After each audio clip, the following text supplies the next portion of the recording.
হযরতে খাদিজাতুল কুবরা রাদিয়াল্লাহু তাআলা আনহা 40 বছরের বয়সের সময় মুহাম্মদ সাল্লাল্লাহু আলাইহি সাল্লামকে বিয়ে করেছিলেন। তখন তার বয়স 25 বছর। আর আজ 40 বছর বয়সে নবীজি নবুয়ত পেয়েছেন। 15টি বছর সময় পেয়েছেন রাসূলকে কাছে থেকে দেখার।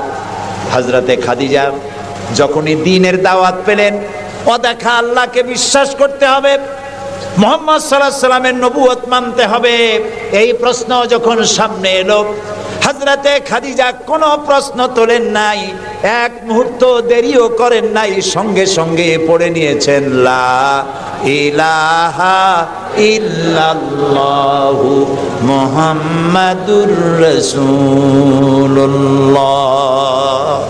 হযরত খাদিজা বললেন আবুল কাসেম। তিনি মুহাম্মদ সাল্লাল্লাহু আলাইহি সাল্লামকে আবুল কাসেম বলে ডাকতেন, হে কাসেমের পিতা, হে কাসেমের পিতা। আমি ঈমান আনলাম আল্লাহর উপরে যারে কোনোদিন দেখি নাই, আমি ঈমান আনলাম আপনার প্রতি, সেই আল্লাহর আপনি প্রেরিত রাসূল, নবী হিসেবে মেনে নিলাম। কারণ বিগত 15টি বছর আপনার সাথে থেকে আপনার মধ্যে যে আচরণ দেখেছি, এই আচরণ কোনো সাধারণ মানুষের হতে পারে না। আপনি অবশ্যই আল্লাহর নবী, আমার কোনো সন্দেহ নাই। রাসূলুল্লাহ যা করেছেন, চারিত্রিক বিপ্লব করেছেন। তার কৈশোর, তার যৌবন ওই জনগণের মধ্যেই হয়েছে। আল্লাহ তাআলা সিরিয়া থেকে নবী এনে মক্কায় চাপায় দেন নাই, মিশর থেকে নবী এনে মক্কার উপরে চাপায় দেন নাই। ওই সমাজেই তিল তিল করে তিনি বড় হয়েছেন মানুষের মাঝে। আর মানুষেরা এক পর্যায়ে মুহাম্মদ এই নামটা ভুলেই গেল, তাকে ডাকা শুরু করলো আল আমিন বলে। সুবহানাল্লাহ। এটা নবুয়ত পাওয়ার অনেক আগে তাকে ডাকতো আল আমিন। বিপদে পড়লে বলতো চলো আল আমিনের কাছে যাই, ঝগড়া হলে বলতো চলো আল আমিনের কাছে যাই, আমানত রাখতে হবে চলো আল আমিনের কাছে যাই। তার নামই লোকেরা ভুলে গেল। এক পর্যায়ে নাম প্রচারিত হলো আল আমিন, মানে কি? বিশ্বাসী। তিনি নিজেকে তিল তিল করে গড়েছেন, আল্লাহ তাআলা গড়ে তুলেছেন তাকে। হযরতে খাদিজা তার প্রতি ঈমান আনলেন। রাসূলুল্লাহ দাওয়াত দিলেন তার বন্ধু, যার সাথে তার বন্ধুত্ব ছিল 20 বছরের, হযরতে সাইয়েদুনা আবু বকর রাদিয়াল্লাহু তাআলা আনহু, 20 বছরের বন্ধু। হযরত আবু বকরের কাছে রাসূলুল্লাহ যখন দাওয়াত দিলেন যে আমি আল্লাহ রাসূল, আমার উপর ঈমান আনো, এক আল্লাহর উপর ঈমান আনো, হযরত আবু বকরও এক মুহূর্ত দেরি করেন নাই, বলেছেন আপনি অবশ্যই আল্লাহর নবী, আমার তো কোনো সন্দেহ নাই এর মধ্যে। সুবহানাল্লাহ। রাসূল পাক সাল্লাল্লাহু আলাইহি সাল্লাম এই মক্কি জিন্দেগিতে মানুষদেরকে তৈরি করলেন আল্লাহর ইচ্ছা মাফিক।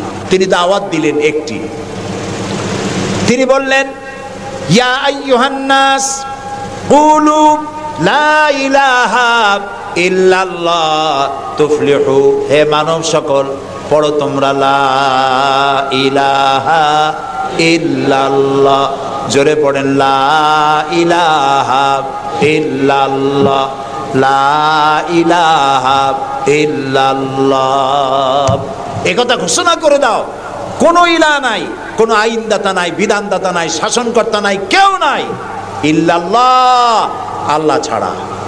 এই দাওয়াত যখন তিনি দিলেন, যেই সমাজের লোকেরা তাকে আলামিন বলতো, সেই লোকেরা ফুলের মালা নিয়ে দৌড়ে আসতো নাকি? তারা পাথর নিয়ে ছুটে এলো, কারণ তারা বুঝতো লা ইলাহা ইল্লাল্লাহর মানে কি।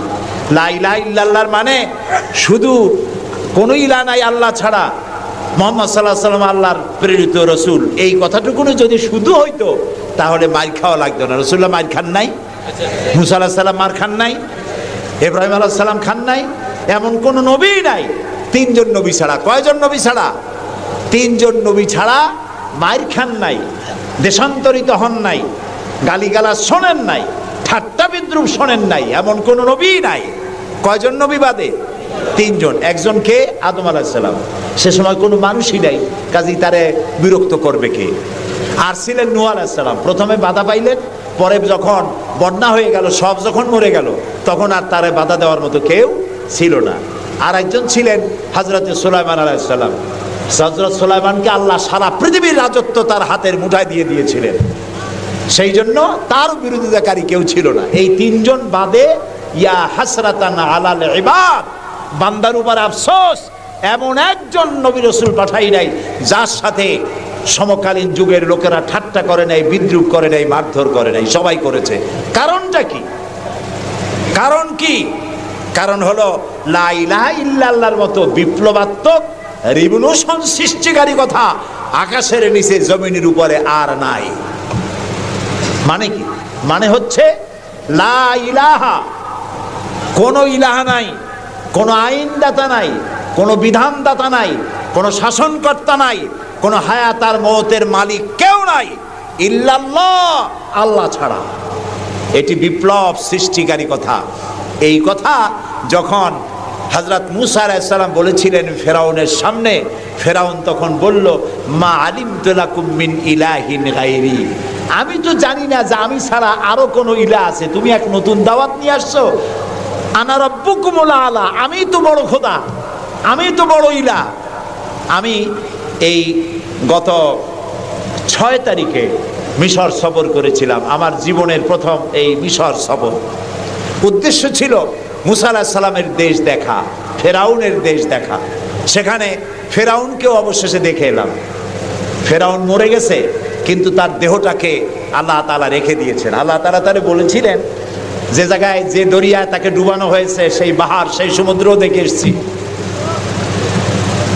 যেখানে আল্লাহ তাআলা মূসা আলাইহিস সালামের সঙ্গে কথা বলেছেন সে জায়গাও যাওয়ার তৌফিক আল্লাহ তাআলা দিয়েছেন, সে জায়গাও দেখে আসছে। ফেরাউন, তাকে দেখার জন্য মিউজিয়ামের মধ্যে ঢুকলাম। 40 পাউন্ড মিশরীয় মুদ্রা, 40 পাউন্ড লাগলো। এরপরে ওর লাশ দেখার জন্য আরো 70 পাউন্ড লাগবে।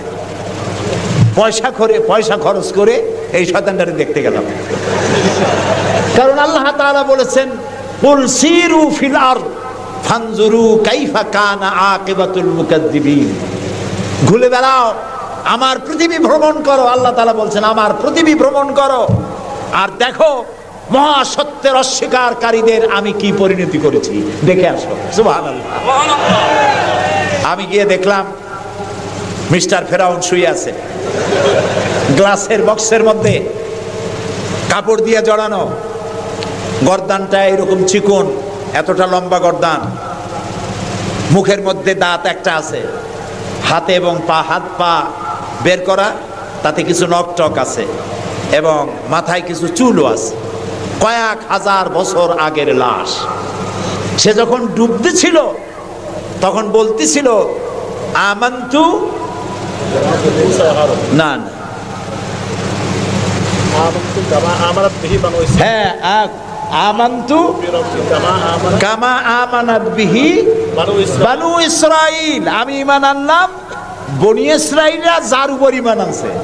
আল্লাহর উপর ঈমান আনছে এটা কিন্তু বললো না, বনি ইসরাইলরা যার উপরে ঈমান এনেছে তার উপরে ঈমান আনলাম। ও আনা মিনাল মুসলিমিন, আল্লাহ আমি তো একজন মুসলমান, আমার আবারও সুবাও কেন? আল্লাহ তাআলা বললেন, আল আন, এখন, ওয়াকাদ আসাইতা কাবলু ওয়া কুনতা মিনাল মুফসিদিন, অথচ তুমি বিদ্রোহ ঘোষণা করেছো আর তুমি সবথেকে বড় সন্ত্রাসী। ও বলছে আনা মিনাল মুসলিমিন, ও বলছে আনা মিনাল মুসলিমিন, আমি তো মুসলমানদের একজন। আল্লাহ কয় ওয়া কুনতা মিনাল মুফসিদিন, তুই তো সন্ত্রাসী, বিপর্যয় সৃষ্টিকারী। আমি তোরে আজ শুধু মারবই না, কে বলতেছেন? আমি তোরে শুধু মারবই না, আলিয়াউমা নুনাজ্জিকা বিবাদানিক, আমি তোর দেহটাকে রক্ষা করব। পানিতে তুই পচবি না, মাটিতে পচবি না, পোকায় মাকড়ে তোরে খাবে না, আমি তোরে শুটকি বানায় রাখবো কিয়ামত পর্যন্ত। এই জন্য শুটকি বানায় রাখবো, পৃথিবীতে যত ফেরাউন তোর মতো পৃথিবীতে আসবে তোরে দেখে যেন শিক্ষা গ্রহণ করতে পারে। আল্লাহ তাআলা ওরে শুটকি বানায় রাখছে।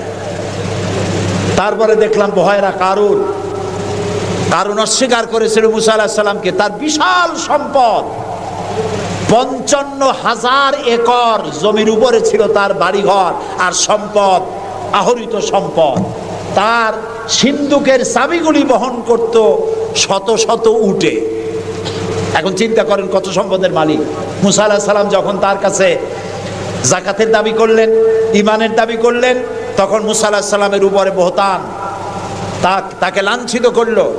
তাকে দুর্নাম অপবাদ দিল। মুসা আলাইহিস সালাম আল্লাহর কাছে গজব চাইলেন, আল্লাহ তাআলা তারে গজব দিলেন। 55,000 একর সম্পত্তি, বাড়িঘর, আর সে নিজে শুদ্ধ মাটির নিচে আল্লাহ গরক করে দিলেন। এখন বিরাট হ্রদে পরিণত হয়ে গেছে। তার পারে যখন আমি দাঁড়ালাম, দেখতে পেলাম সমুদ্রের মতো কোনো কুল কিনারা নাই, কোনো কুল কিনারা নাই। তার সম্পদ শুদ্ধ আল্লাহ তাআলা রেখেছেন। আল্লাহ তাআলা বলছেন, পৃথিবী ঘোরো আর দেখো মহাসত্যের অস্বীকারীদেরকে কি ধরনের শাস্তি দিয়েছি, দেখে আসো। সুবহানাল্লাহ।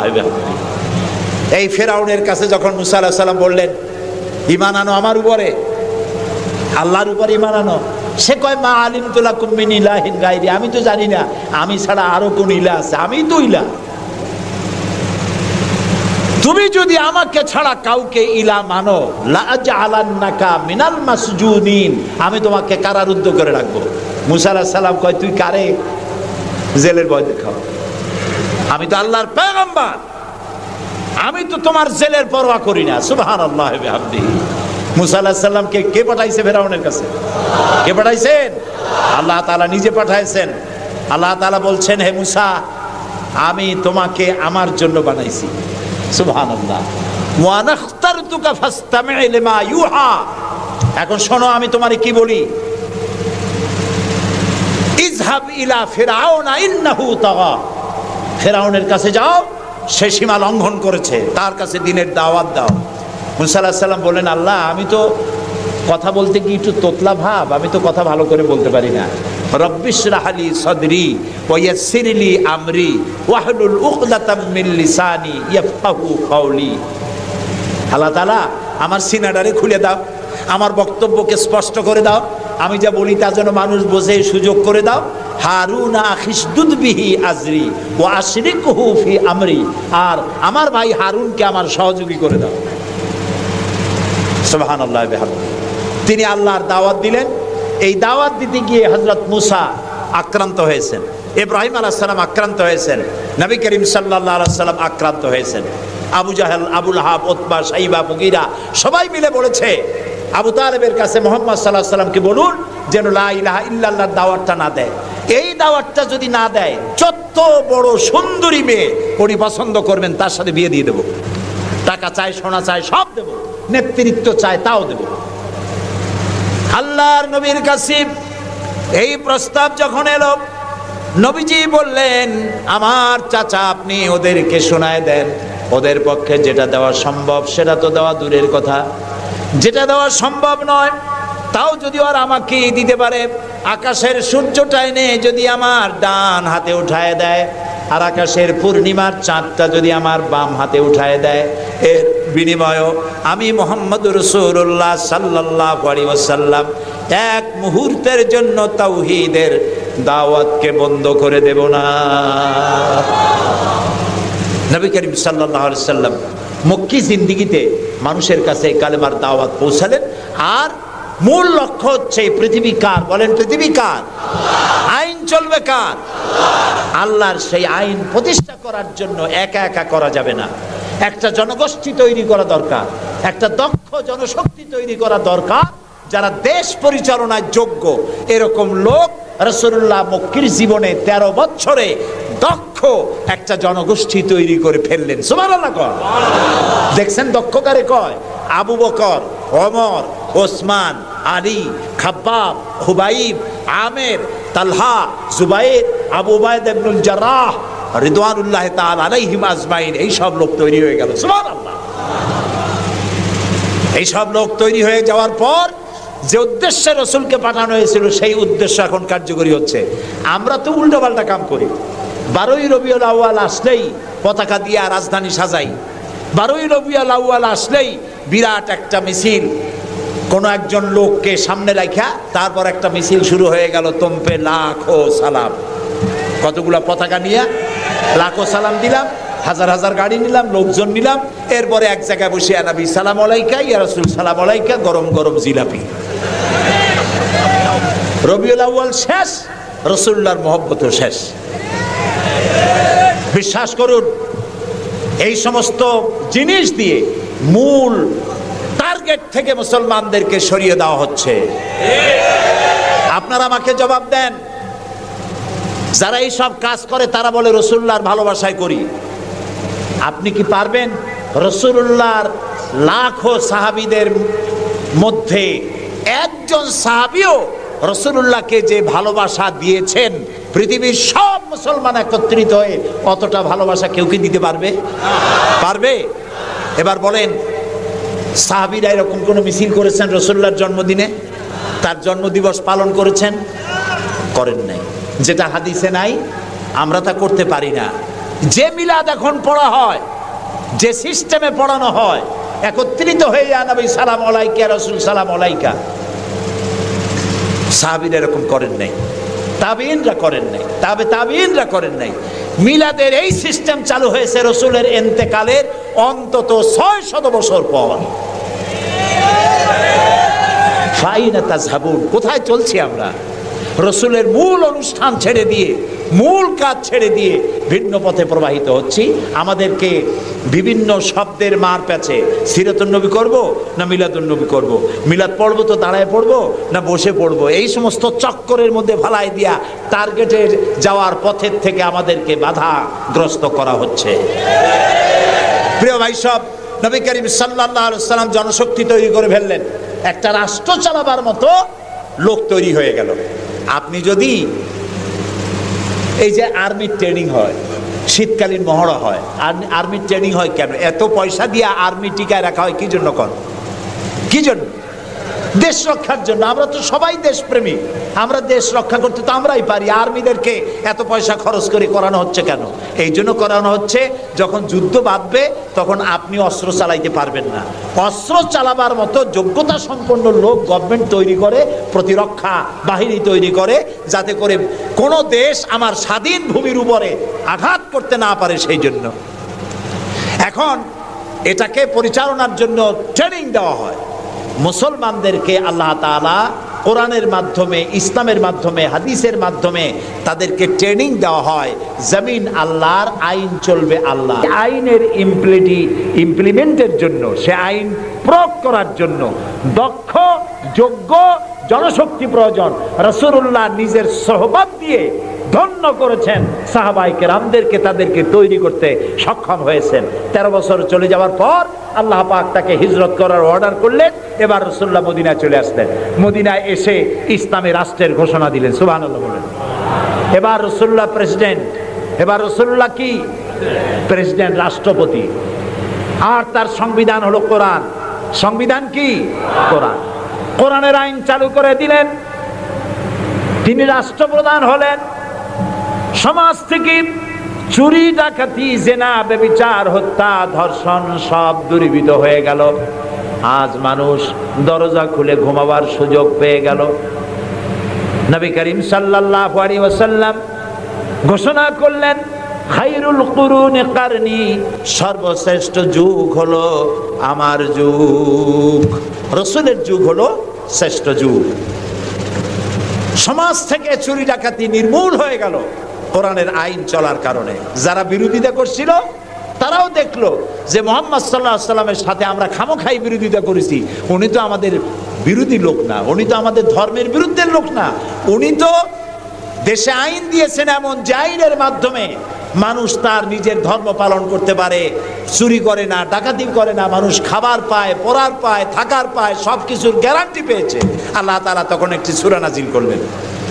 আল্লাহ তাআলা সূরা নাসর নাজিল করলেন, ইযা জাআ নাসরুল্লাহি ওয়াল ফাত ওয়া রাআইতান নাসা ইয়াদখুলুনা ফি দীনিল্লাহি আফওয়াজা। আল্লাহ তাআলা বলেন, যখন আল্লাহর পক্ষ থেকে বিজয় আসবে, আল্লাহর সাহায্য যখন আসবে, তখন দেখতে পাবে দলে দলে লোকেরা ইসলামে প্রবেশ করছে। রাসূলুল্লাহর ইন্তেকালের সময় দেখা গেল আশেপাশে যত গোত্রে ছিল, এলাকা ছিল, সব পড়ে ফেলেছে লা ইলাহা ইল্লাল্লাহু মুহাম্মাদুর রাসূলুল্লাহ। কাফের বলতে আর কেউ ছিল না। শান্তি পেল, নিরাপত্তা পেল। ইসলাম শান্তি এবং নিরাপত্তা।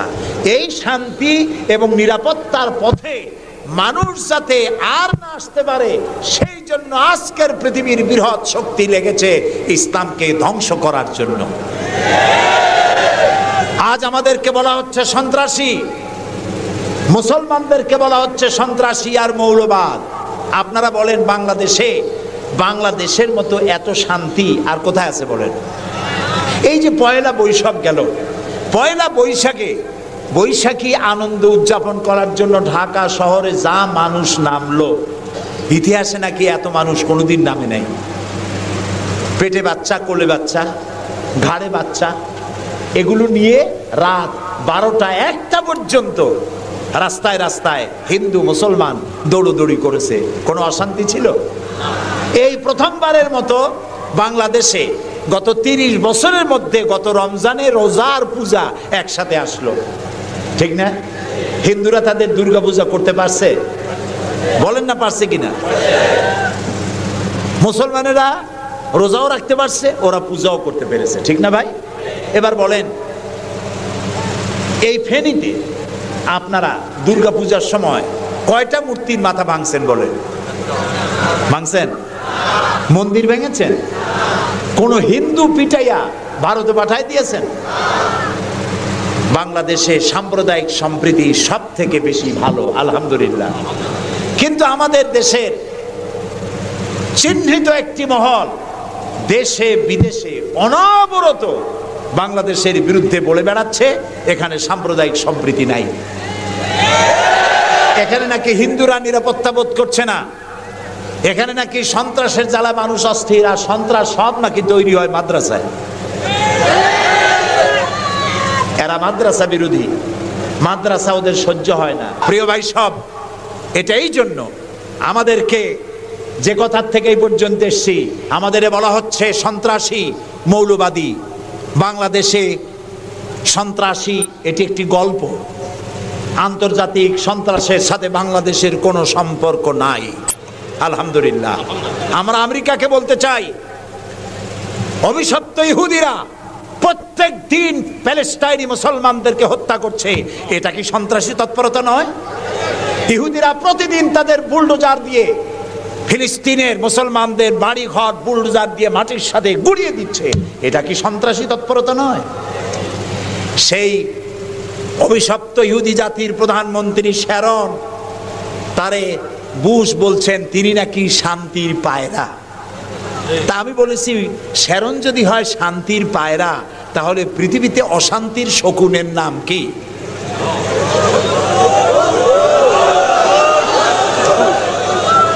আপনাদের ফতোয়াই কার্যকরী হোক। আল্লাহ আছেন, আল্লাহ আছেন। ও তো ভালো, ফেরাউন ওর থেকে শক্তিশালী ছিল, নমরুদ ওর থেকে শক্তিশালী ছিল। ফেরাউনরে চুবাইয়া আল্লাহ শেষ করছে, নমরুদরে জুতা দিয়ে পিটাই আল্লাহ বিদায় করে দিছে, ঠিক না? সে আল্লাহ আছে কিনা? জোরে বলেন, আছে। তবে ওয়ামাকারু ওয়ামাকার আল্লাহ ওয়াল্লাহু খায়রুল মাকিরিন। আল্লাহর কৌশল, আল্লাহ সব থেকে বড় কৌশলী। ও বলতেছে মুসলমান শেষ করে দেবে, কলে কলে সব শেষ করবে, মুসলমান ইসলামের রাষ্ট্র শেষ করে দেবে। আল্লাহ তাআলা তার ঘরের মধ্যে মুসা আলাইহিস সালামের মারার চেষ্টা করছিল না ফেরাউন? একটা পুরুষও বাঁচতে দেবে না, সব মেয়ে লোক জিন্দা রাখবো, মেয়ে লোক সব মেরে ফেলবো, এরকম বলছিল না? সেই জায়গায় আল্লাহ মুসারে বানাইছেন কিনা? লালিত পালিত করছেন কোথায়? ফেরাউনের ঘরের মধ্যে।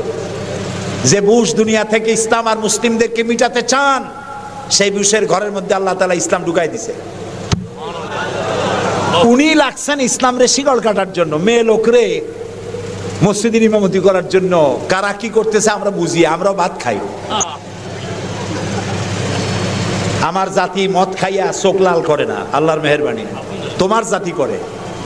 আমেরিকায় মেন্টাল হসপিটালের রুগী সব থেকে বেশি, পাগল বেশি দুনিয়ার সব জায়গায়। দুনিয়ার সবচাইতে বেশি পাগল কোন দেশে? আমেরিকায়। কারণ ওদের ব্রোকেন ফ্যামিলি, যৌথ পরিবার না, স্বামী স্ত্রী বিশ্বাস করে না, স্ত্রী স্বামীরে বিশ্বাস করে না, বাপ ছেলেরে স্নেহ করে না, ছেলে মায়ের ভক্তি করে না। অশান্তির জ্বালায় মাথার চুল চতুর্দিক দিয়ে কাটিয়া মাথার উপরে তালপট্টির দ্বীপ বানায় রাখে। কেউ বা মাথার চুল ছোট ছোট করে কাটিয়া পিছনের দিকে বাসার নাম্বার, মোবাইল নাম্বার লিখে রাখে। আমি দেখে কইছি, শয়তানে যদি দেখে, শয়তান খালি কানবে আর বলবে যে আমি শয়তান হইছিলাম কি কাজে। এইটা তো খারাপ শয়তান। শান্তি নাই, অশান্তির দাবানল জ্বলছে গোটা আমেরিকা জুড়ে। ওরা মুসলমানদের ঐতিহ্য ধ্বংস করার জন্য একটা কোথার থেকে শয়তান মহিলা এনে মসজিদের ইমামতি করেছে। আর ওর পেছে যারা নামাজ পড়ছে সেগুলো সব বেনামাজি, কোনো নামাজি না। আর যিনি ইমামতি করেছেন পত্রিকায় এসেছে তার নাকি স্বামী ছাড়াই একটা বাচ্চাও হয়েছে। এই হলো ইমাম। যে জাতের ইমাম সেই জাতের মুয়াজ্জিন, সেই জাতের মুক্তাদি।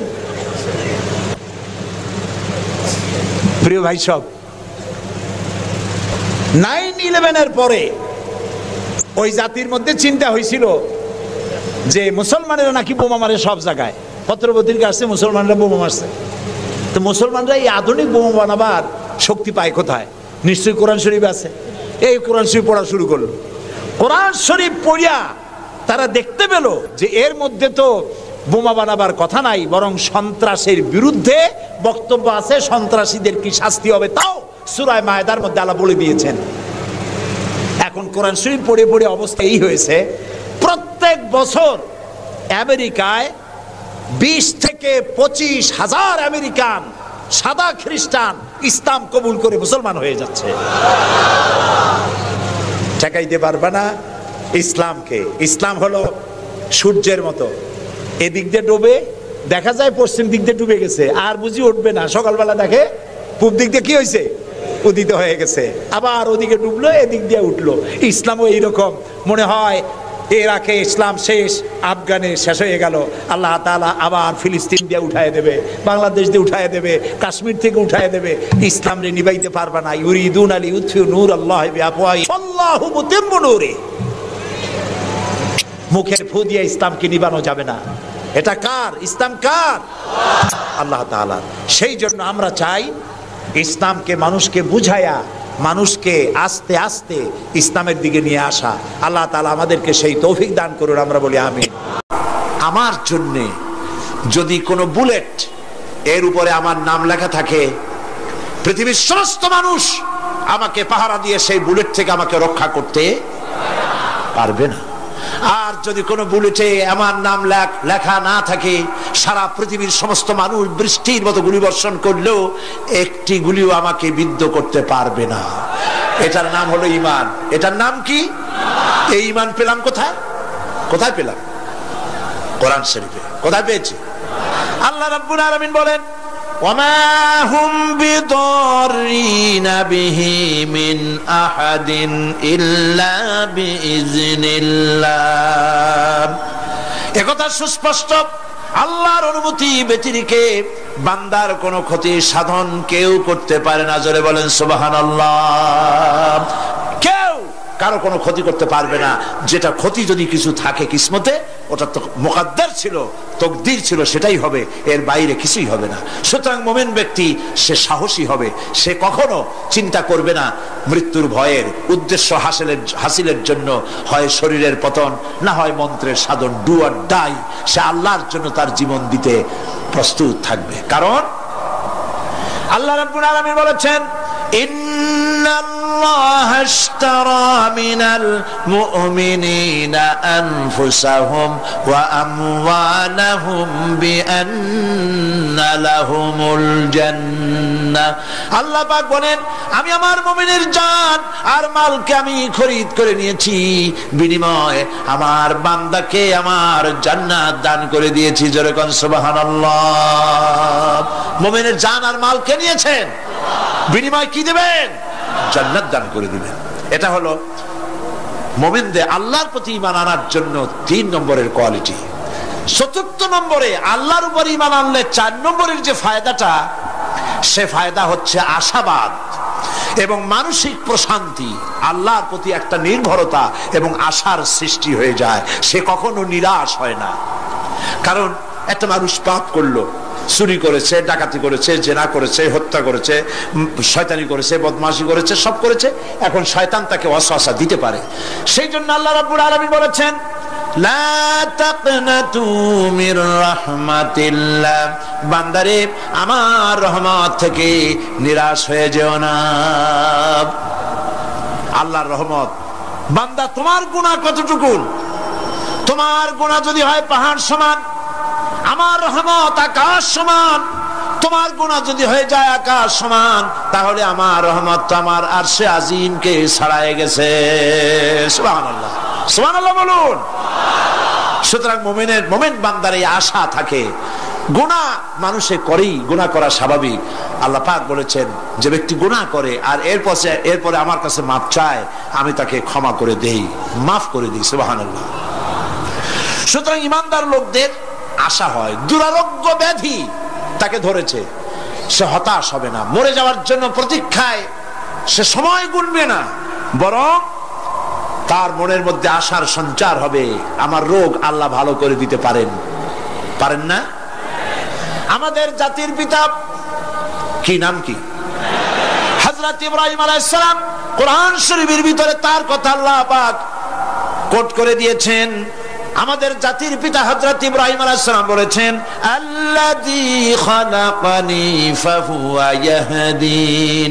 আল্লাহ তিনি আমাকে সৃষ্টি করেছেন, তিনি আমাকে রাস্তা দেখান। ওয়াল্লাযী হুয়া ইউতঈমুনি ওয়া ইয়াসকিন। আর আমি যখন ক্ষুধার্ত হই তিনি আমাকে খাওয়ান, যখন তৃষ্ণার্ত হই তিনি আমাকে পান করান। ওয়া ইযা মারিতু ফাহুয়া ইয়াশফিন। আর যখন আমি অসুস্থ হই, রোগাক্রান্ত হই, আল্লাহ রাব্বুল আলামিন তখন আমাকে রোগ মুক্ত করে দেন। সুবহানাল্লাহ। আমার অসুখ হলে কে রোগ মুক্ত করেন? সুতরাং দীর্ঘস্থায়ী কোন রোগ হয়েছে, মুমিন হতাশ হবে না, মুমিন হতাশ হবে না। হতাশ হয় কেবলমাত্র কাফের। হতাশ হয় কে? মুমিন কখনো হতাশ হয় না। হতাশ হয় ইমানের পরিপন্থী কাজ। আল্লাহ পাক বলেছেন, লা তাকনাতু মির রাহমাতিল্লাহ, আমার রহমত থেকে মায়ুস হও না। দেখেন হযরত আইয়ুব আলাইহিস সালামের কত বড় রোগ হয়েছে, শরীর পোকায় ধরেছে, জর্জরিত হয়েছে, দুর্গন্ধ হয়েছে, গ্রামের লোকেরা তাকে বের করে দিয়েছে, স্ত্রী পুত্র পরিজন সব চলে গিয়েছে। এমনকি জিহ্বায় যখন পোকা ধরল, হযরত আইয়ুব আলাইহিস সালাম আল্লাহ রাব্বুল আলামিনের দরবারে ফরিয়াদ করলেন, আন্নি মাসানিয়াদ-দুররু ওয়া আনতা আরহামুর রাহিমিন। আয় আল্লাহ, আমি অসুস্থ হয়ে পড়েছি, আমি রোগাক্রান্ত হয়েছি, আর তোমার নাম রহমান রহিম, তুমি আমাকে রোগ মুক্ত করো। হযরত আইয়ুব আলাইহিস সালাম আল্লাহর দরবারে ফরিয়াদ করলেন, রব্বুল আলামিন সারা শরীরে পোকায় জর্জরিত হয়ে গেছে, এখন আমার জিহ্বায় পোকা ধরেছে, মাবুদ গো আমি তোমার কাছে ফরিয়াদ করি, আমার জিহ্বায় পোকা দিও না, কারণ জিহ্বাটাও যদি নষ্ট হয়ে যায় তাহলে তোমার মতো আল্লাহর জিকির আমি কি দিয়া করব। হযরত আইয়ুব আলাইহিস সালাম আল্লাহ পাকের কাছে যখন এ ধরনের ফরিয়াদ জানালেন, রব্বুল আলামিন তাকে তার রোগ মুক্ত করে দিলেন, তার স্ত্রী পুত্র সব আল্লাহ রব্বুল আলামিন ফিরাইয়া দিলেন। সুবহানাল্লাহ। সুতরাং মুমিন ব্যক্তি, কোরআন শরীফে সব আছে, কোরআনের মতো শ্রেষ্ঠ ওয়াজের কিতাব পৃথিবীতে আর, শুধু বোঝার দরকার। বিপদে, যত বড় বিপদ আসুক, কোন বিপদে মুমিন ধৈর্য হারাবে না। হযরত ইয়াকুব আলাইহিস সালামের ছেলে ইউসুফ আলাইহিস সালামকে যখন তিনি হারায় ফেললেন, তিনি অধৈর্য হয়ে গেছিলেন নাকি? অধৈর্য হন নাই। কারণ আমি আমার বক্তৃতার সূচনায় বলেছি, আমরা কল্যাণ বুঝি না, অকল্যাণও বুঝি না। কোন বিপদ আসতে পরে আমরা হয়রান হয়ে যাই, কিন্তু বিপদের মধ্যে কল্যাণ আছে আমরা তা বুঝতে পারি না।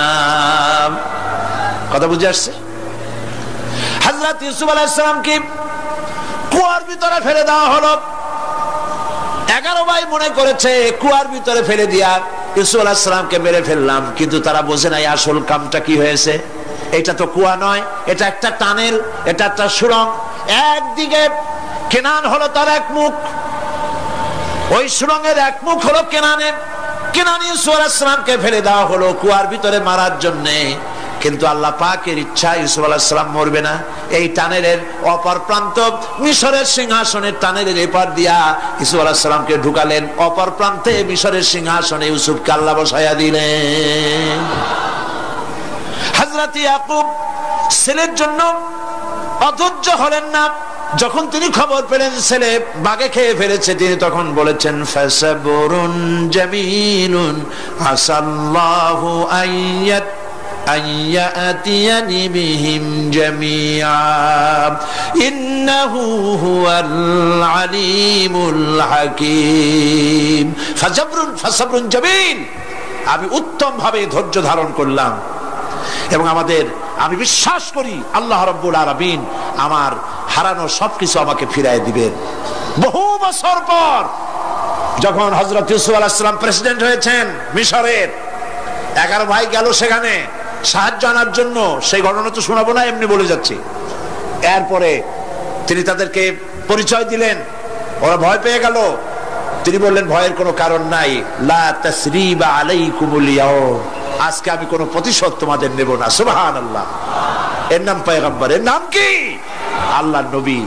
আমি আজকে কোনো প্রতিশোধ তোমাদের নেব না, তোমরা যাও। পিতার অবস্থা তিনি জানলেন, কাঁদতে কাঁদতে পিতার চোখ দুটো নষ্ট হয়ে গেছে। ইয়াকুব আলাইহিস সালাম, হযরত ইউসুফ আলাইহিস সালাম বললেন যাও। নিজের জামাটা খুললেন, গায়ের জামা খুলে বললেন ভাইরা আমার এই জামা নিয়ে যাও, আর আমার আব্বার চোখের উপরে এই জামাটা রেখে দিও।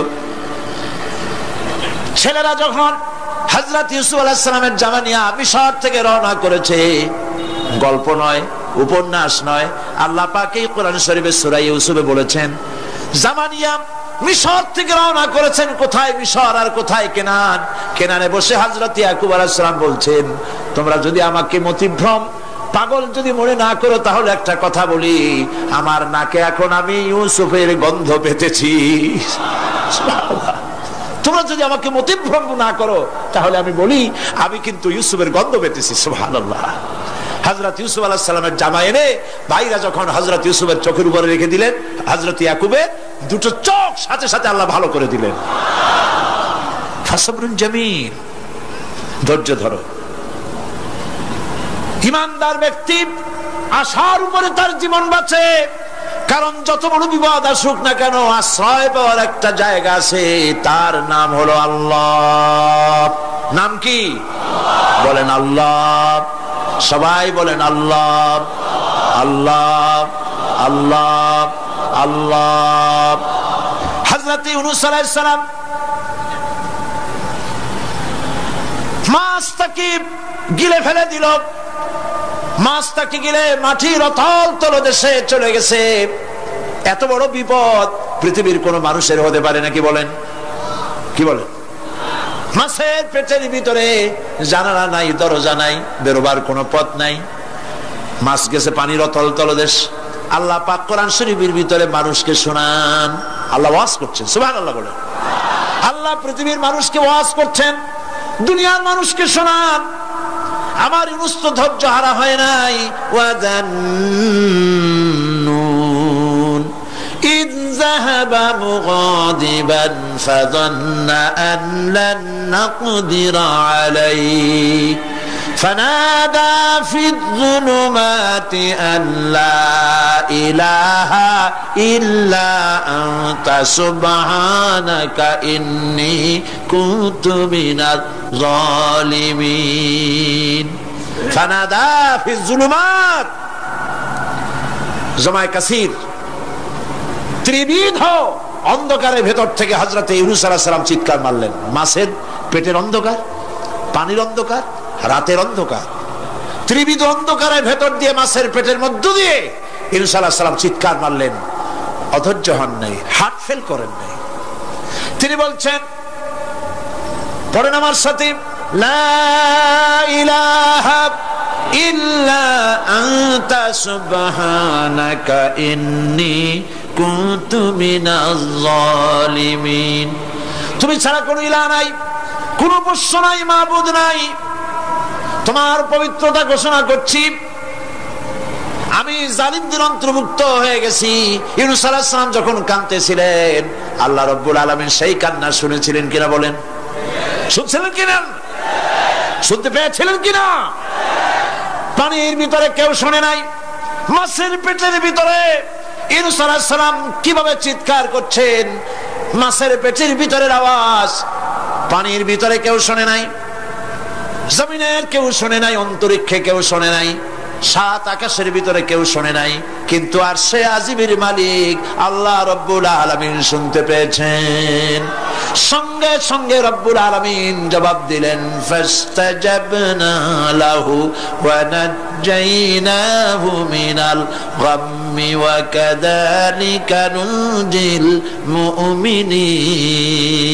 পড়েন, ফাস্তাজাবনা লাহু ওয়া নাজ্জাইনাহু মিনাল গাম্মি ওয়া কাযালিকা নুনজিল মুমিনিন। আমি ইউনূসের ডাকের জবাব দিলাম। কে বলতেছেন? বড় করে বলেন, কে বলছেন? আল্লাহ। সুবহানাল্লাহ। আপনারা কি ভয় পাইছেন? ভয় পেয়েছো মুসলমান?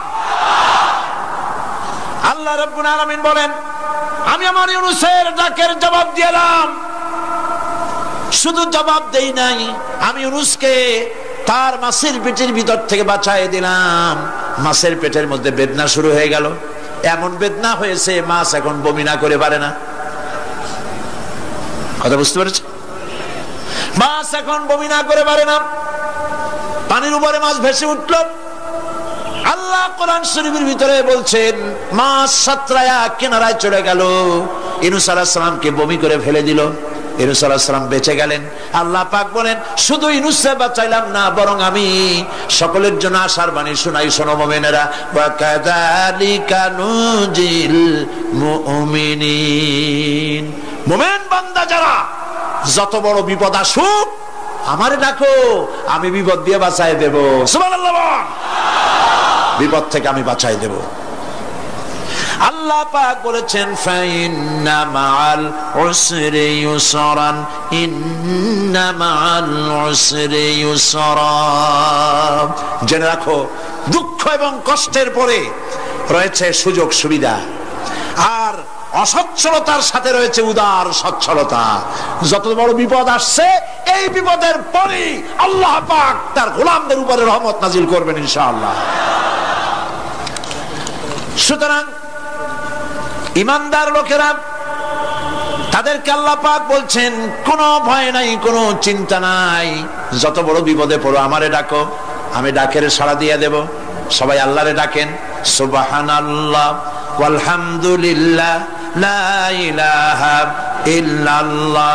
জোরে পড়েন, সুবহানাল্লাহ ওয়ালহামদুলিল্লাহ লা ইলাহা ইল্লাল্লাহ। সুবহানাল্লাহ ওয়ালহামদুলিল্লাহ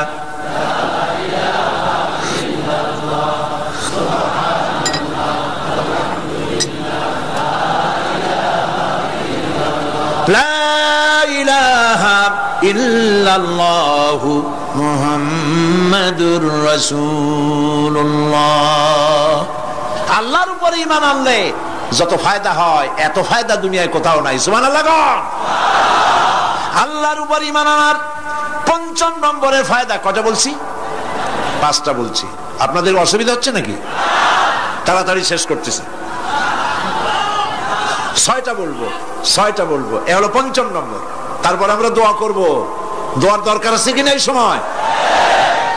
৫ম নম্বরে আল্লাহর উপরে ঈমান আনলে পরে আরেকটি বড় ফায়দা, সেটা হলো কঠিন এবং কঠোর বিপদে আল্লাহ পাক তার মধ্যে অবিচলতার এবং ধৈর্য ধরার তৌফিক দিয়ে দেন। সুবহানাল্লাহ। যত বড় বিপদ আসুক, সেই বিপদে মুসিবতে আল্লাহ পাক মুমিনদেরকে আল্লাহর উপরে নির্ভরতা শিখায় দেন। সুবহানাল্লাহ। কারণ মুমিনদের জানা আছে যে ঈমানদারদের বিপদ নতুন কিছু নয়, একেবারে আদম আলাইহিস সালাম থেকে শুরু হয়ে আসছে। ঠিক কিনা? আদম আলাইহিস সালামের বিপদ হয় নাই? আদম আলাইহিস সালামের বিপদ কি? শয়তান। তার বিপদ কি? শয়তান ছিল বিপদ। প্রত্যেক নবীর সময় মানুষের নবীদের কষ্ট দিয়েছে, তাই নাই? বিশ্বকবি ইকবাল বলেছেন, সতীজা কা রহা হ্যায় अज़ल से ताइम रोज, सतीजा का रहा है अज़ल से ताइम रोज, चरागे मुस्तफा भी से शरारे बुलहबीस। আবহমান কাল থেকে শুরু করে মুহাম্মদ সাল্লাল্লাহু আলাইহি ওয়াসাল্লামের চারাগকে, নূরকে, ঈমানকে, ইসলামকে লিবায় দেওয়ার জন্য আবু জাহেলের গোষ্ঠীরা চিরকাল চেষ্টা করেছে। সব চেষ্টা কর্পূরের মতো উড়ে গেছে, মুহাম্মদ সাল্লাল্লাহু আলাইহি ওয়াসাল্লামের চারাক টিম টিম করে জ্বলতে রয়েছে। আল্লাহ পাক বলছেন, ইউরিদুনা লিইউতফিউ নূরাল্লাহি বিআফওয়াহিহিম ওয়াল্লাহু মুতিম্মু নূরিহি ওয়ালাউ কারিহাল কাফিরুন। ওরা চায় মুখের ফু দিয়া, কারা? কাফেরেরা, ইসলাম সহ্য করতে পারে না যারা, ওরা চায় মুখের ফু দিয়া আমার আলোটাকে নির্বাপিত করে দেবে। আল্লাহ পাক বলেন, ওয়াল্লাহু মুতিম্মু নূরি, আমি আমার নূরকে পূর্ণতা দান করব, তাতে কাফির বেঈমানদের মনের ভিতরে যত জ্বালা হোক, যন্ত্রণা হোক, ওদের কলজা যত পুরুক, ইসলাম তার বিজয় পতাকা নিয়ে উড়বেই, কেউ ঠেকাতে পারবে না। আল্লাহ রাব্বুল আলামিন, আল্লাহ পাক বলছেন, ওয়াকাযালিকা জাআলনা লিকুল্লি নাবিয়্যিন আদুওয়াম মিনাল মুজরিমিন,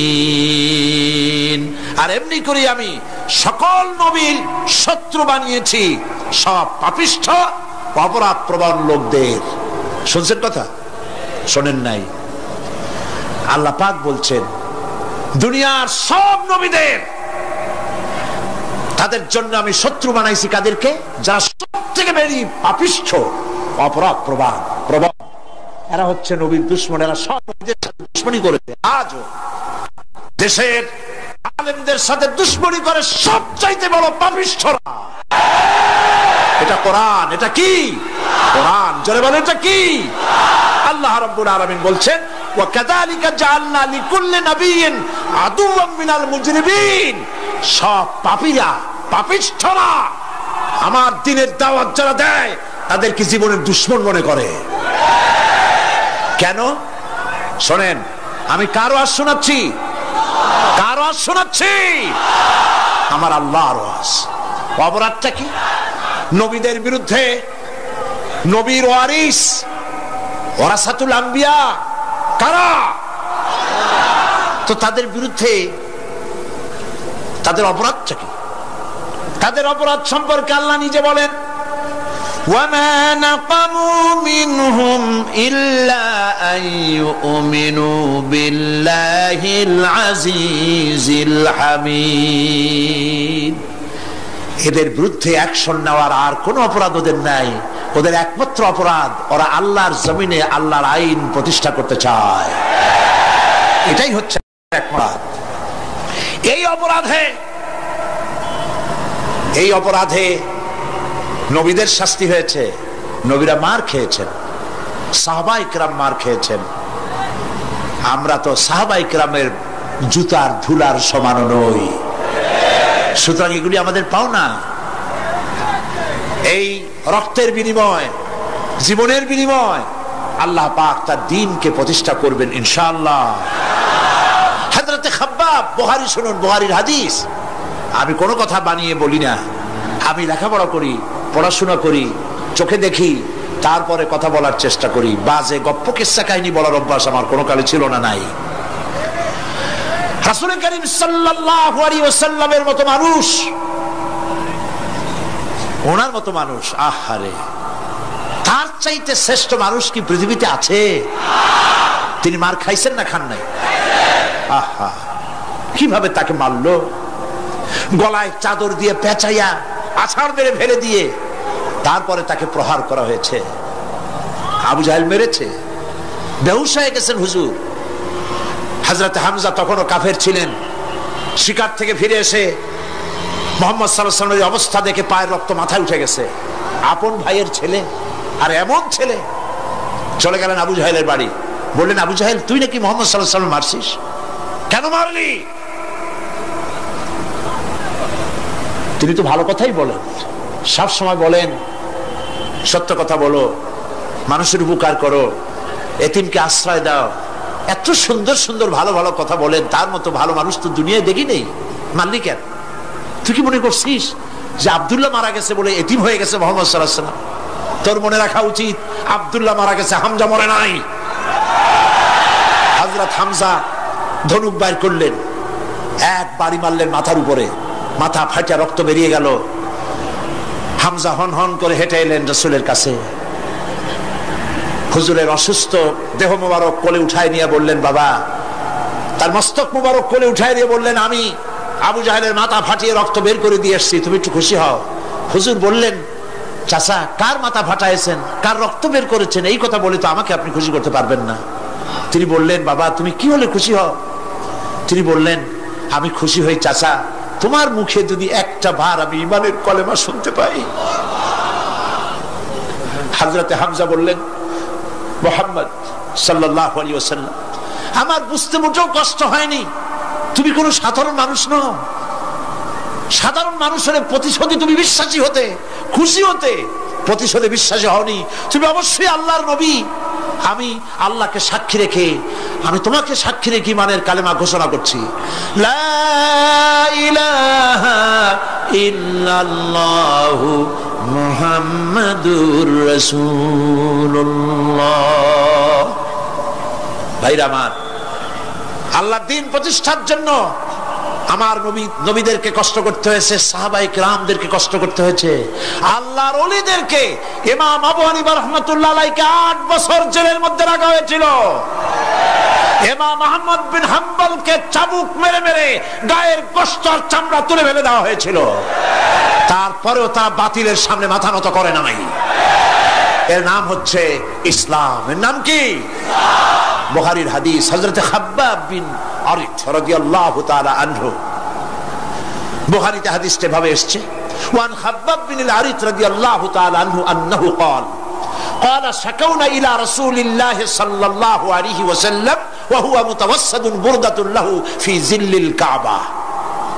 তিনি বললেন, আমরা রাসূলের কাছে গেলাম, যাই দেখি রাসূল করিম সাল্লাল্লাহু আলাইহি ওয়াসাল্লাম কাবা শরীফের ছায়ায় আরাম ফরমাচ্ছেন।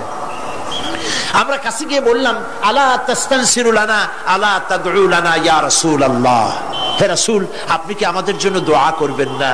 আমরা তো মার খেতে খেতে শেষ হয়ে গেলাম। আমাদের খাব্বাবকে, খুবাইবকে, আম্মারকে, সুমাইয়াকে মেরে শেষ করে দিল। ওরা আমাদেরকে না খাওয়ায় রাখে, সারা রাত খেতে দেয় না, ঘুমাতে দেয় না। তারা আমাদের বেলালকে মেরে মেরে রক্তাক্ত করে উত্তপ্ত মরুভূমির উপরে চিৎ করে শোয়ায়, বুকের উপরে পাথর চাপা দিয়ে রেখেছে। ওরা সাহাবায়ে কেরামদেরকে মারতেছে, না খাওয়ায় রাখতেছে। হুজুর, আপনি কি আল্লাহর কাছে দোয়া করবেন না? এখনো কি দোয়ার সময় আসে নাই? হাদিস শরীফ এসেছে, হুজুর সাল্লাল্লাহু আলাইহি ওয়াসাল্লাম উঠে বসলেন, বললেন, ও খাব্বাব, তোমাদের আগে এই পৃথিবীতে যারা দ্বীনের দাওয়াত নিয়ে এসেছিলেন, সমকালীন রাষ্ট্র শক্তি তাদেরকে ধরতো, ফায়ুহাজুর রাজুলু ফায়ুহফারু লাহু ফিল আরদ, তাদেরকে ধরে তাদের জন্য কবর খনন করা হতো জীবিত মানুষের জন্য। ফায়ুজআলু ফিহা, এরপরে সেই গর্তের ভিতরে তার কোমর পর্যন্ত গেড়ে দেওয়া হতো। সুম্মা ইউতা বিল মানশার, এরপরে করাত আনা হতো। ফায়ুদাউ আলা রাসিহি, এরপরে সেই করাত তার মাথার উপরে রাখা হতো। ফায়ুজআলু নিসফাইন, করাত দিয়া ঘষে ঘষে চিরে চিরে জীবিত মানুষকে দ্বিখণ্ডিত করে ফেলে দেওয়া হতো। মা ইয়াসুদ্দুহু যালিকা আন দীনিহি, এত কষ্ট দেওয়ার পরেও আল্লাহর গোলামদেরকে এক চুল জায়গা দিন থেকে সরায় দেওয়া যায় নাই। ওয়াল্লাহি ওয়াল্লাহি, ও খাব্বাব, আমি আল্লাহর নামে কসম করি, লাইউতাম্মান্নাল্লাহু হাযাল আমরা হাত্তা ইয়াসিরুর রাকিবু মিন সানআ ইলা হাদরামাউত, আমি আমার আল্লাহর নামে কসম করি। কে কসম করছেন? সুবহানাল্লাহ বলবেন না? রাসূলুল্লাহ কসম করছেন, আমি কসম করি আল্লাহর। সেদিন বেশি দূরে নয়, যেদিন ইয়েমেনের রাজধানী সানা থেকে শুরু করে হাজরামাউত পর্যন্ত হাজার হাজার মাইল সওদাগরেরা তাদের পণ্য নিয়ে, মহিলারা তাদের সৌন্দর্যের পসরা নিয়ে একাকিনী অথবা দলবদ্ধভাবে যাতায়াত করবে মরুভূমির উপর দিয়ে। লা ইয়াখাফু ইল্লাল্লাহ, আল্লাহ ছাড়া তাদের অন্তঃকরণে কোনো ভয় থাকবে না। ওয়ালাকিন্নাকুম তাস্তাজিলুন, তোমরা বড্ড তাড়াহুড়ো করছো, অপেক্ষা করো, সেরকম সময় আসবে। রাসূল করিম সাল্লাল্লাহু আলাইহি সাল্লাম সেরকমের সময় দিতে পেরেছিলেন নাকি পারেন নাই? পেরেছিলেন কিনা? সেজন্য রক্ত দিতে হয়েছে, সেজন্য মার খেতে হয়েছে, সেজন্য জেলে যেতে হয়েছে। রাসূল করিম সাল্লাল্লাহু আলাইহি সাল্লামকে, জেল তো নতুন কিছু নয়। ইউসুফ আলাইহিস সালাম জেলে থাকেন নাই? জেলে থাকেন নাই? থেকেছেন। রাসূল করিম সাল্লাল্লাহু আলাইহি সাল্লাম জেলে ছিলেন না? সেই জেল এরকমের দেওয়ালে ঘেরা জেল নয়, পাহাড়ে ঘেরা, চতুর্দিক থেকে পাহাড়ে ঘেরা শিয়াবে আবি তালেব 3 বছর। কতদিন? টানা 3 বছর। রাসূল, তার সাহাবী, তাদের স্ত্রীরা, বাচ্চা বাচ্চা ছেলেপেলেরা 3 বছরের মধ্যে সরকার ঘোষণা করেছে এদের সঙ্গে কথা বলবে না, বাজার ঘাটে যেতে পারবে না, কেনা বেচা করতে পারবে না, সামাজিক বয়কট, সামাজিক ভাবে বয়কট করে রেখেছে। সাথে যা ছিল খাবারগুলি শেষ হয়ে গেছে, তারপরে উট ছিল, ভেড়া ছিল, খাইয়ে শেষ হয়ে গেছে। এরপরে যখন কিছু নাই, উটের চামড়া ভিজায়া ভিজায়া, শুকনা চামড়া ভিজায় খেয়েছে। যুবকেরা ক্ষুধার যন্ত্রণায় বাবলা গাছের পাতাগুলি চাবায় খাইতে গিয়া কাটা ফুটে জিহ্বা থেকে রক্ত পড়েছে। বাচ্চা ছেলেপেলেগুলি মায়ের বুকে দুধ পায় নাই, না পায়া বাচ্চারা চিৎকার করে উঠেছে। এই চিৎকার, ক্ষুধার জ্বালার এই চিৎকারের আওয়াজ শুনে কাফেরেরা চতুর্দিকে অট্ট হাসিতে ফেটে পড়েছে। সুতরাং জেল জুলুম মুসলমানদের জন্য, আলেমদের জন্য, পীর বুজুর্গদের জন্য নতুন কিছু নয়। এই জুলম, এই অত্যাচারের পরেই আল্লাহ পাকের দ্বীন কায়েম হয়েছিল মদিনায়। রাসূলুল্লাহ বলেছিলেন, খায়রুল কুরুনি কারনি, সর্বশ্রেষ্ঠ যুগ আমার যুগ। বন্ধুগণ, আল্লাহর উপর ঈমান আনলে মানুষের ভিতরে এ ধরনের অবিচলতা আসে, বিপদে ধৈর্য ধরার হিম্মত পয়দা হয়ে যায়। সুবহানাল্লাহ বলো। মুসা আলাইহিস সালাম কে? মুসা আলাইহিস সালাম কোরআন ওয়াজ করতেছে। সুবহানাল্লাহ বলে। গল্প করতেছি না কোরআন শোনাচ্ছি? গল্প করতেছি না হাদিস শোনাচ্ছি? আল্লাহ রাব্বুল আলামিন বলেন, ফিরআউন মুসা আলাইহিস সালামকে চতুর্দিক থেকে, 3 দিক থেকে ঘেরাও করেছে। একদিকে দরিয়া, 3 দিকে ফিরআউনের সৈন্যরা। কোরআন শরীফে ঘটনা এভাবে তুলতেছে, ফালাম্মা তারাআল জামআন ক্বালা আসহাবু মূসা ইন্না লামুদরাকুন। মূসা আলাইহিস সালামের সাথীরা বলছেন, হে মূসা, আমরা তো পাকড়াও হয়ে গেছি, পালাবার কোনো পথ নাই, মরছি। মূসা আলাইহিস সালাম ভয় পাইছিলেন নাকি? ঈমান কারে বলে? হযরত মূসা আলাইহিস সালাম বললেন, কাল্লা ইন্না মা'য়া রাব্বী সায়াহদিন। নিশ্চয় নয়, অবশ্যই নয়, রব্বী সায়াহদিন, আমার প্রভু অবশ্যই, সিন দিয়ে বোঝানো হচ্ছে অবশ্যই আমার রব আমার জন্য রাস্তা করে দেবেন। এর নাম ঈমান। সুবহানাল্লাহ বলেন। এর নাম ঈমান। চতুর্দিক থেকে বিপদ ঘনীভূত, বেরোবার কোন রাস্তা নাই। ওর মধ্য দিয়ে ওমাইয়াত্তাকিল্লাহা ইয়াজআল লাহু মাখরাজা, কোন রাস্তা নাই, চতুর্দিকে অন্ধকার। এরপরে যদি বান্দা আমার উপরে ভয় করে, আমাকে ভালোবাসে, আমাকে ভয় করে, সবর ইখতিয়ার করে, অন্ধকারের ভেতর থেকে, নিশ্ছিদ্র অন্ধকারের ভেতর দিয়ে আলোর রশ্মি বের করে মুমিনদের যাওয়ার জন্য রাস্তা করে দেব। মূসা আলাইহিস সালাম বললেন, ভয় পাইও না, আল্লাহ আমাদের পথ তৈরি করে দিবেন। আল্লাহ রাব্বুল আলামিন হযরত মূসা আলাইহিস সালামকে বললেন, হাতের লাঠি দিয়া দরিয়ার উপরে আঘাত করো। মূসা আলাইহিস সালাম আঘাত করলেন। রাস্তা দরকার ছিল একটার, মূসা আলাইহিস সালামের এক আঘাতে রব্বুল আলামিন দরিয়ার ভিতরে মূসা আলাইহিস সালাম এবং তার সাথী সঙ্গীদের পারাপারের জন্য 12টা রাস্তা পয়দা করে দিলেন। গল্প না কোরআন। রাস্তা তৈরি হয়ে গেল 12টা, সব পার হয়ে গেল। ফিরআউন তার দলবল নিয়ে আসছে। আল্লাহ রাব্বুল আলামিন বলেন, ওয়া আনজাইনা মূসা ওয়া মান মাআহু আজমাইন সুম্মা আগরাকনাল আখারিন। মূসা আলাইহিস সালামকে পার করলাম, পিছনে যারা আসতেছিল, কারা আসতেছিল? ফেরাউন আসছে তার দলবল নিয়ে, আসে রাস্তা দেখিয়া মনে করছে ওর বাজানের তৈরি করে রাস্তা, দলবল নিয়ে নামছে, দরিয়ার মাঝখানে এলো, আল্লাহ পাক অর্ডার করলেন কুল, ব্যাস রাস্তা বন্ধ হয়ে গেল। রাস্তা কি হয়ে গেল? শুরু হয়ে গেল চুবনি।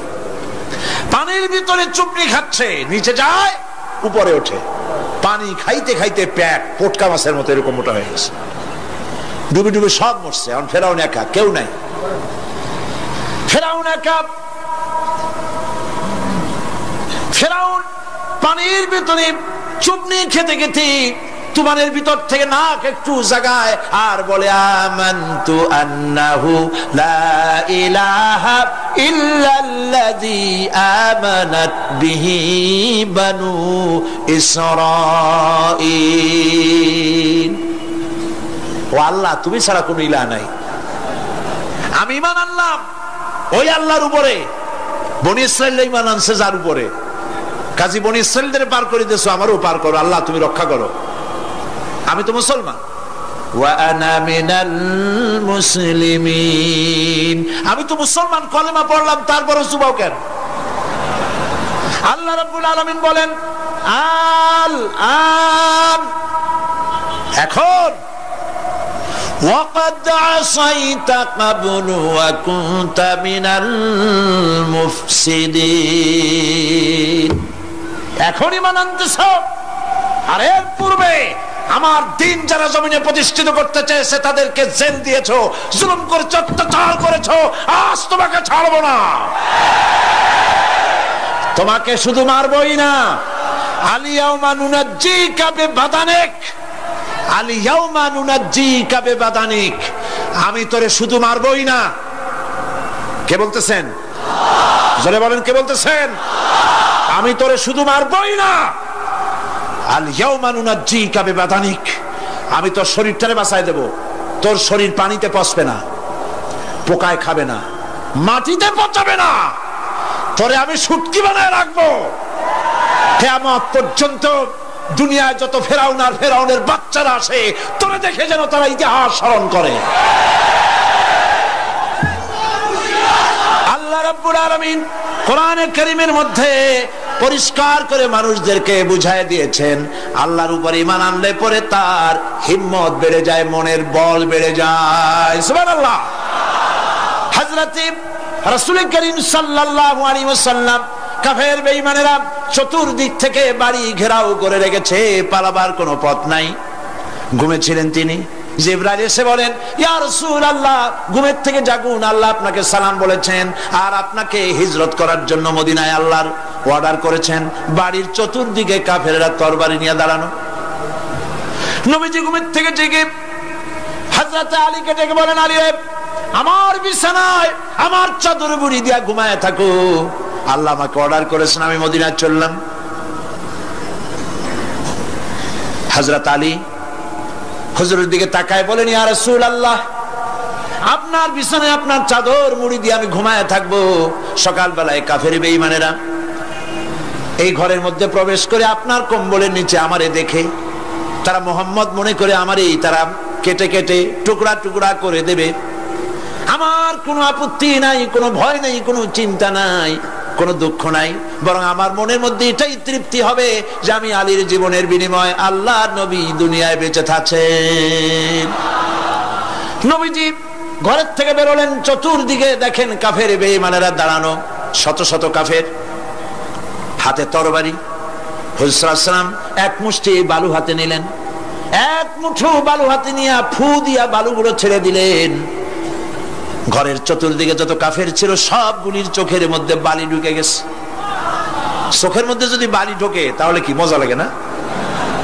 দুই হাত দিয়া সমানে ঘষা শুরু করছে কাফেরেরা, দুই চোখ আঙ্গুল দিয়া ঘষাঘষি করছে। এই ফাঁক দিয়া নবীজি বেরিয়ে গেলেন, একটা কাফেরও দেখে নাই নবী কোথায় গেলে। আল্লাহ পাক পরবর্তী সময় নবীজিকে শোনায় দিলেন, ওয়ামা রামাইতা ইয রামাইতা ওয়ালাকিন্নাল্লাহ রামা।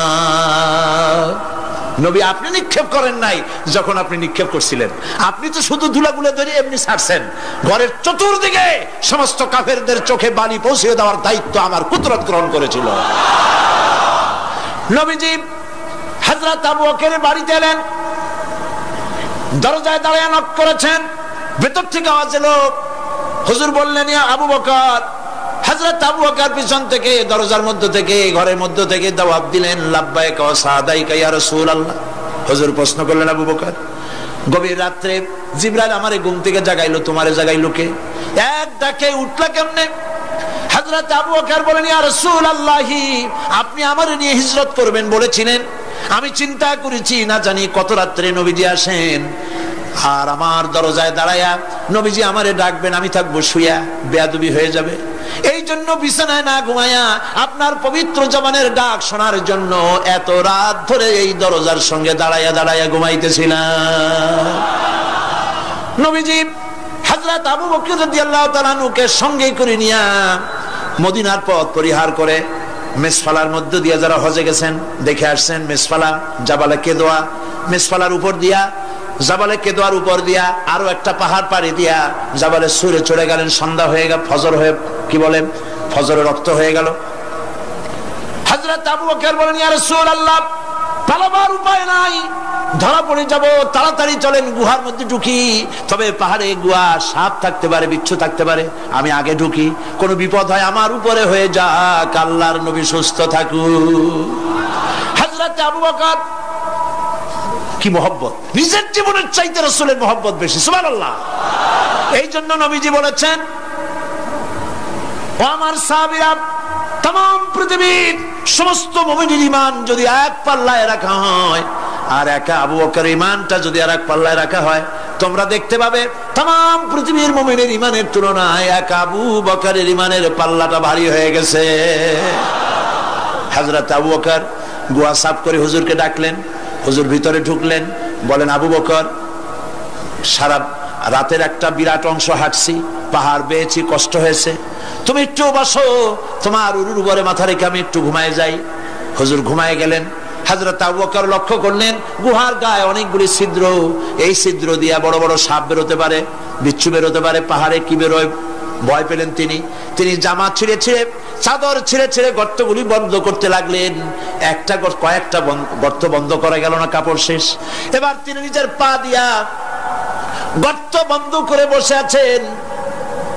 বিষধর এক সাপ বহু চেষ্টা করেছে বেরোবার, কোন পথ না পেয়ে ছিদ্র পথে বেরিয়ে এসে হযরত আবু বকরের পায়ের উপরে দংশন করেছে। হযরত আবু বকর বিষের যন্ত্রণায় চোখ দিয়ে পানি পড়ছে, চোখের পানি দেখে রাসূলুল্লাহ ঘুম ভেঙে গেল। ঘুম ভেঙে হুজুর দেখেন হযরত আবু বকরের চোখে পানি। হযরত রাসূল জিজ্ঞেস করেন, আবু বকর কাঁদো কেন? বাড়ির কথা মনে পড়লো নাকি? বউ বাচ্চার কথা মনে পড়লো নাকি? কাঁদো কেন? হযরত আবু বকর বলেন, ইয়া রাসূলুল্লাহ, যেই দিন কালেমা পড়ে ঈমান এনেছি, সেদিন থেকে আমার জীবন, আমার স্ত্রী পুত্র পরিজনের চাইতে, আমার জীবনের চাইতে আপনাকে বেশি ভালোবাসি। হুজুর বলেন, কাঁদো কেন?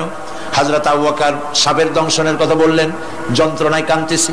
হুজুর মুখ থেকে একটুখানি থুতু মোবারক বার করে দংশিত জায়গায় লাগাই দিলেন, যন্ত্রণা বন্ধ হয়ে গেল। হযরত রাসূল বলেন, আবু বকর, যখনই দংশন করেছিল আমার উঠাও নাই কেন? তোমারটা তো কষ্ট করা লাগতো না। হযরত আবু বকর বলেন, ইয়া রাসূলুল্লাহ, সাপের বিষের দংশনের যন্ত্রণায় কষ্ট করেছি, আমার কলিজাটা যদি জ্বলে পুড়ে জর্জরিত হয়ে যেত, রাসূলুল্লাহ আরাম ফরমাচ্ছিলেন, আমি সেই আরামে বিঘ্ন ঘটাতে পারতাম না।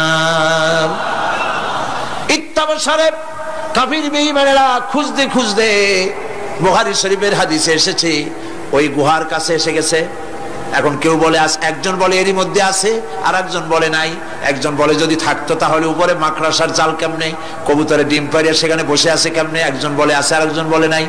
হযরত আবু বকর বলেন, হুজুর ভয় পেয়ে গেছি, আমরা তো ধরা পড়ে যাব। হযরত আবু বকর রীতিমতো ভয়তে কেঁদে ফেলে দিলেন।